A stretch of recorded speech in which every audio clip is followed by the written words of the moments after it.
The next time someone says you voted for a 34-time convicted felon, show them this video and watch a smile leave their face. You guys gotta check this video out. Judge Wilson, what's the statute of limitations on a misdemeanor in New York? 1 year. When was this? What is the business records case is a misdemeanor, correct? The underlying crime, the falsifying business records, yes, that's a misdemeanor charge. So the only way to get to a felony is by committing is by in concealment of another crime. Correct. And each one of those crimes has specific elements. That's right. And you have to prove, in order to get a conviction at trial, you have to prove every element of the crime beyond a reasonable doubt, right? That's just traditionally how this works. That is the right way to do it. So in the indictment, did they put the underlying crime? No, they did not. They only described it as other crimes. Okay. And in the jury instructions, did they put the specific underlying crime? No, the falsifying business records was described in the jury instructions. There was some brief description of the New York State election law violation, but there was no description given of the choice of three crimes. There was a description given of falsifying business records, which was pretty ironic because it was falsifying business records to falsify business records. So, and that's also a misdemeanor, right? That should be, yeah. So you have 2 + 2 = 6. Like if you commit 2 misdemeanors, you get to the felony statute of limitations, which they had to get or they could have never brought the case. That's correct. Guys, I know we're talking about the statute of limitations here, but can we talk about the timelines and how they align perfectly with this political lawfare? Bonnie Willis launched a campaign 4 days before she went after Trump, and on there she said she's going to go after Trump. That's just one instance of that being proven. Let's keep going, guys. Correct, but there's some more question marks regarding the statute of limitations.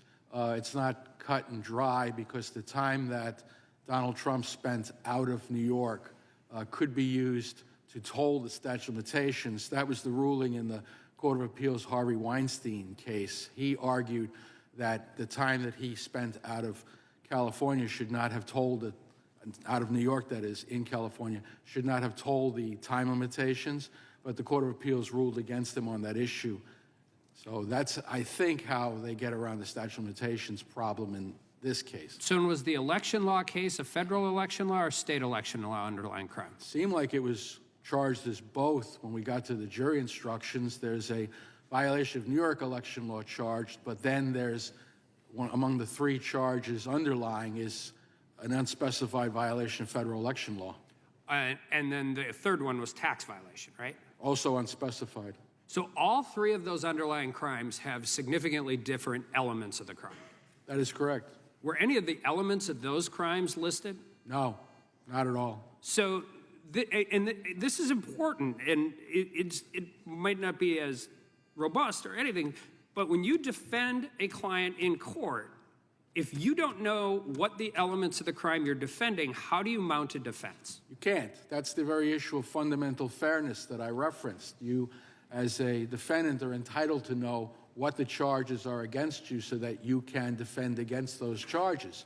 Donald Trump was never made aware of what the extent of the charges were against him until the end of the trial. And the elements of the crime go in the jury instructions. I mean, traditionally, that's how it works. Federal court, state court in North Dakota, state court in Minnesota. I've been in all of these different jurisdictions. You actually get the elements of the underlying crime, correct? Any time that I instructed a jury, I instructed them what the elements of the crime were. And instead, in this case, they got a grab bag. They got a choice of 3 when it came to the underlying crimes, and we don't even know which ones they chose. So we don't know whether or not they could have been unanimous on those 3 or not.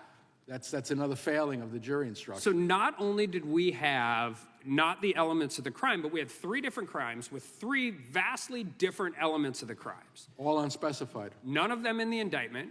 The elements of the crimes weren't in the bill of particulars. Last hearing, I had the bill of particulars waved at me like it was some kind of magic document that flew in here with its own cape. So the statement of facts only describes a series of allegations, a series of actions that it's believed that Donald Trump took. None of them describe any criminal activity. None of them describe any, they don't describe any elements of any crime.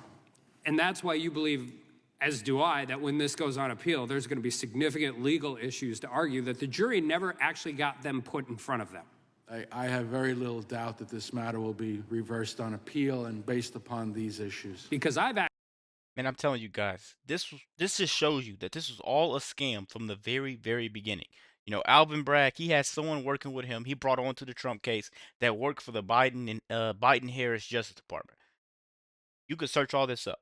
Bonnie Willis was visiting the White House days before she went to go after Trump. You know, but soon as Trump said he's running for presidency, that's when all this heat came because they knew this guy is going to move mountains with his words and with his eagerness to do things to make sure America becomes great again.